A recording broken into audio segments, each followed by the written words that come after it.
guys, so it's already 9:45 a.m. and today we're going to LTO. Hindi doon sa main branch, doon tayo sa may congressional kasi mas unti yung tao doon, mas mabilis yung process. Nandun na din yung parang emission kineme, ganun. Nandun na lahat, all in one. So, doon tayo sa may Bahay Toro banda. Bali guys, ang deadline talaga ng registration ko is May pa, nung May pa. Niremind ako ng ate ko na sinabi ko daw, hindi ko matandaan, na-mention ko daw na after na lang ng Taiwan namin tsaka ako magpaparehistro. Kaso hindi ko nagawa. Hindi ko talaga naisip, hindi ko naalala, ang dami na nangyari. Buti hindi ako nahuli kasi kung hindi talagang malalagot tayo. Bale, nung isang araw, nag-uusap kami ng ate ko about sa lisensya ko na 2027 may expire na, ganyan-ganyan. And then, bigla ako na lang talagang naalala. As in, buti na lang talaga napag-usapan namin yung ganun. And bigla ko na lang naalala na hindi pa pala ako nakapag-rehistro ngayong taon. Alam niyo yun, parang sobrang saya mo. Ang dami mong ginagawa, hindi mo na naisip na kailangan mo palang i-rehistro every year yung kotse mo. And to think na nag-avail na ako ng ng car insurance, hindi ko pa rin naisip. Alam niyo yun, parang bakit? Nagtataka ako sarili ko bakit hindi ko siya naisip. Pero ayun na nga, May 19 yung last year nagpa-check kami na sasakyan dun sa, nagparehistro kami. And ilang buwan na. Hindi ko alam kung magkano penalty.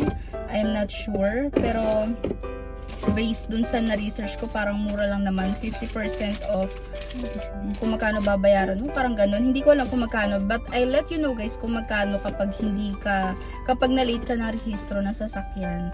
Mamaya malalaman natin kung magkano talaga. Oh my gosh. So, yun lang naman guys, bali aalis na kami. Dapat kanina pa kami umalis kaso it's traffic, it's Monday today, and hindi ko pinalipas ko muna yung rush hour, kaya ngayon pa lang tayo aalis. By the way, it's already 9:45 a.m. and maybe mga 10:30 nandun na tayo. Depende sa traffic. Guys, nanghihina na kami. Kain muna tayo bago tayo umalis. Buti may kutsara. So, pastil, this is only 40 pesos. Tama lang po kasi pag dalawa no? 60. Dalawang kanin. So guys, kanina pala, alas 10 kami natulog, nagising ako ng 4 a.m. Hindi na ako makatulog. So I decided na mag-exercise na lang. Meron kasi akong treadmill sa bahay. Bale, nagkape muna ako. Tapos, Una ka na. nagkape muna ako tapos naglinis. And then nag-exercise. Siguro. Natawag yung ate ko, maya na lang guys. Hi guys, nandito na kami. Ayan o, Vehicle Renewal Office. Bale, atras na tayo. Namali tayo ng pasok. So, dapat dito sa kabila. So, nandito na lahat. Hindi ka na kailangan pang pumila. Kasi, alam ko dun sa LTO, yung emission keme, yung i-check yung keme mo, sasakyan mo, magkahiwalay pa. So dito, ano na siya, hindi all-in-one na. Dito ka na lang, So guys, nandito na tayo. Ano bang address nito? Ito, ang ipipin nyo lang, QCIS Motor Vehicle Inspection Center.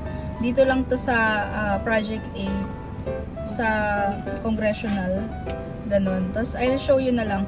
Ipipin ko na lang dyan kung saan yung Pero nandito na lahat. Mas okay siya, mas konti yung tao kumpara do sa pinaka-LTO main dyan sa may East Ave. Mas tahimik dito, kaya mas mabilis. Medyo mas malayo lang siya kung titignan. Pero same lang yung mas okay kung saan mas mapapabilis.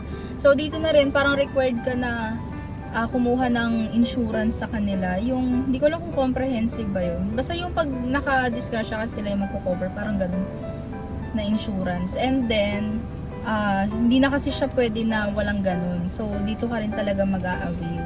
Kung meron ka naman na, pwede naman dun sa pero kailangan kasi pag magpaparenew ka ng sasakyan, meron ka na talagang insurance na para dun.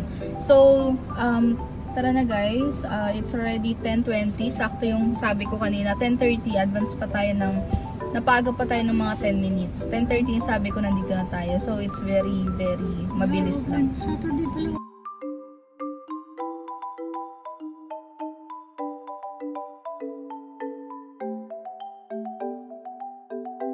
Guys, naghahanap pa ng ORCR. Yung OR ko, nandito. Yung CR wala. Kinukuha pala nila yung CR. I forgot. Ito. Wait lang. So guys, yan yung amount ng babayaran mo para sa emission testing. So yan yung place nila for emission. And ayan naman yung address sa Catlaya Extension. Dito lang to malapit sa SM North. Tapos, ayan yung presyo sa light vehicle, 850. And yan yung binayaran natin na 854 emission testing. So, open nga pala sila ng Saturday. It's Monday to Saturday open sila. So, pag holiday close lang sila. Hi guys! Sobrang init. Ang init ngayon. So, tapos na kami. Napakabilis lang. I think wala pang 1 hour na nag-asikaso. So, yun nga pagdating namin may lumapit agad. May mag-aasikaso sa'yo, hihingin yung ORCR. And kanina, actually, natakot ako kasi hindi ko alam kung nasan yung CR. And buti na lang talaga hindi ako nahuli ng mga nakaraan or something pag hinanap yung ORCR kasi hindi ko na-print yung CR, yung certificate. Meron lang akong OR. Ngayon, naalala ko, kinuha pala last year yung CR, yung ORCR, ganun yung kopya mo. Tapos, yung sa OR, bibigyan ka niya ng bago. Ganyan. Tapos yung CR, kailangan mo mag-print uli ng panibago. So, dapat lagi yan nasa kotse mo. And I forgot, actually. So, dito guys, dito sa renewal office dito sa dito sa Mindanao Avenue. Ano to? Hindi ko alam kung Congressional o Mindanao kasi meron dito nakalagay Mindanao Avenue. Doon naman sa kabila, parang Congressional, Bahay Toro, Keneme. Pero ipipin ko na lang dyan and I'll let you know kung ano yung Facebook page nila. So, yun na. So, super bilis lang. Hindi ko alam kung bakit konti lang tao ngayon. Pero baka hindi pa alam ng iba. Pero napakabilis dito kasi nandito na yung emission. Nandito na rin yung insurance. So, after magbayad dun sa cashier para sa emission, 850 yun.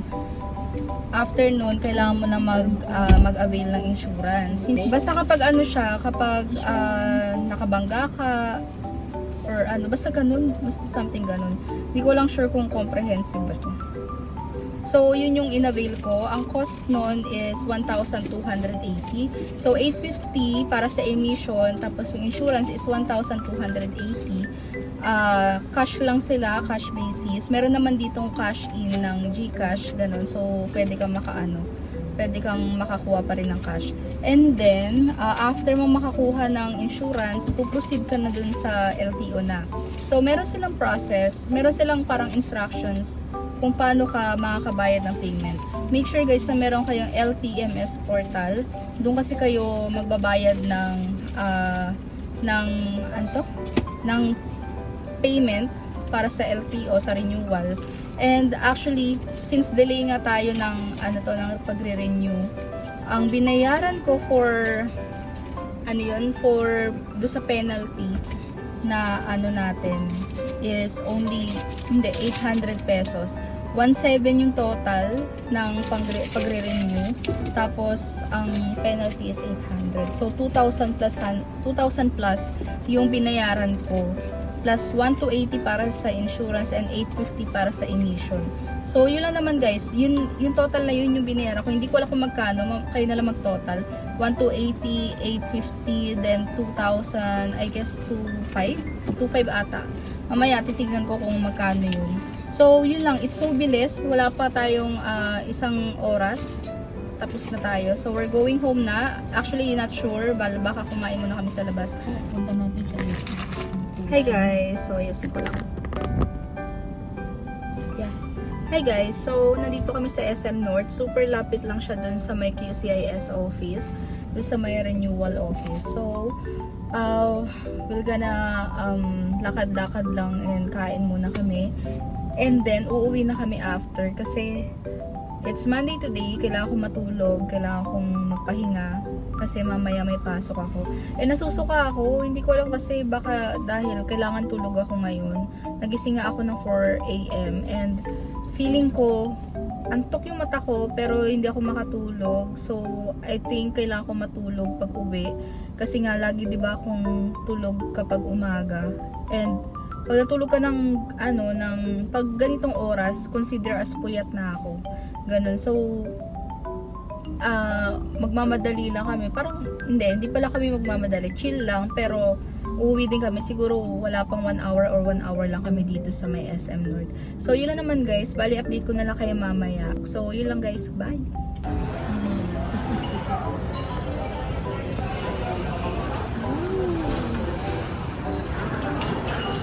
Okay, so lobat na ako. Lobat na ako and kakain lang kami dito sa Din Tai Fung. Mamaya mag-update ako. Mag-charge ako maya-maya doon sa kotse na lang. Saglit lang naman kami dito, lakad lang and kain. Ganun lang. So, here's my mama. Ma!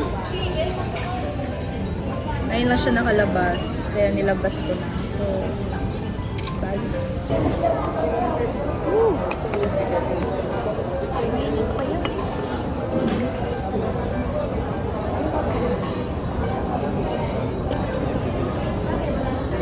And then, open it. Sige, open niya sa akin. Tara.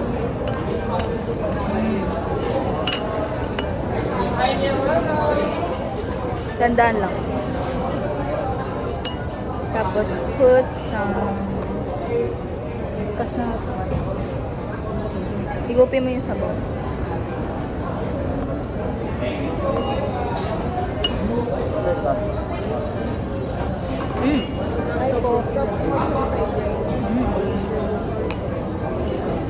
Pwede mo luya. Sarap.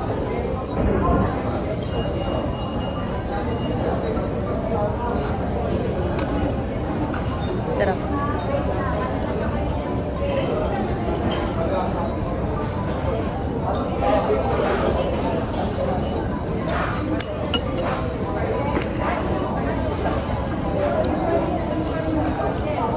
May hinihing sa loob.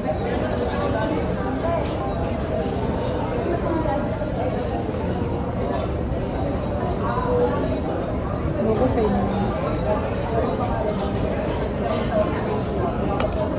Hi guys, so nandito na kami sa kotse. It's already 1 p.m. and kumain lang talaga kami sa Din Tai Fung and hindi na kami naglakad-lakad. It's because nasusuka talaga ako and I feel like kailangan ko talaga matulog. Medyo natutulala ako. Hindi ako okay kasi ganito ang oras ko kasi ng trabaho is alas 6. Flexi naman siya 4 or 5 or ganyan. Pero basta ang tulog ko kinabukasan is mga 7 or 8. So dapat tulog ako ng gantong oras talaga. Kaya parang consider as puyat ako ngayong araw. Kumbaga parang 1 p.m. ngayon, 1 a.m. na sa US. So, dapat tulog na ako kasi mamayang umaga or mamayang gabing mga alas 6 is dapat nakapasok na ako, ganun. So, yun na naman, bali kumain kami ng Xiaolong Bao, tapos chocolava, and salted lava bun, tapos nag-fried rice, pork chop kami, and sweet and sour pork. Yun lang naman yung kinain namin, parang chicha-chicha lang. Hindi pala chicha yan, dami. Hindi siya chicha. Nakakabusog talagang malala. Ganyan. Pero kung titingnan, parang paisa-isa lang, pero nakakabusog talaga siya. So, hindi ko na napakita kasi lobat na ako. Naka 14% lang ako.